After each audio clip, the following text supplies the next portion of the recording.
গ্রামের মহিলারা। প্রতিবাদীদের মারধরের অভিযোগ অবৈধ মদ ব্যবসায়ীদের বিরুদ্ধে। ভবানীপুর অঞ্চল থেকে মহিলারা জোট বেঁধে রাজনগর থানায় এই অবৈধ মদ ব্যবসা এবং ব্যবসায়ীদের বিরুদ্ধে অভিযোগ দায়ের করেছেন।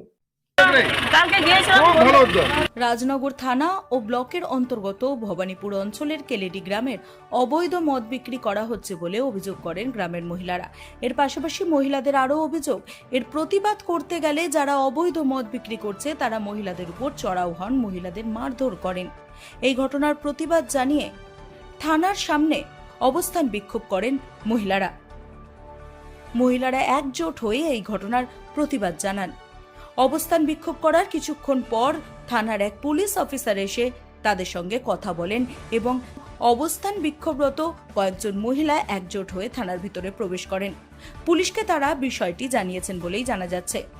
সূত্রের খবর, ওই গ্রামের মহিলারা যাদের বিরুদ্ধে অভিযোগ করেছেন তাদের মধ্যে একজনকে পুলিশ এর আগে গ্রেফতারও করেছিল। তবে আজকের এই অভিযোগের পর পুলিশের পদক্ষেপ কি হবে সেই দিকেই চেয়ে আছেন গ্রামের মহিলারা। মদ বিক্রি করছে, মদ বন্ধ করবো। তারপরে কারণ মানে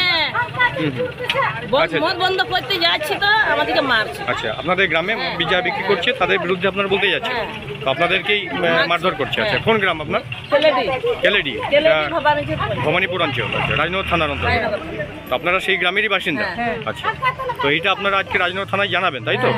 আচ্ছা, আপনার নাম? ছবি আমরা। আচ্ছা, ওই গ্রামেই বাড়ি? আচ্ছা, এবং প্রত্যেকে ওই গ্রাম থেকে এসেছেন? আচ্ছা, আপনাদেরও বক্তব্য সেটাই? আচ্ছা।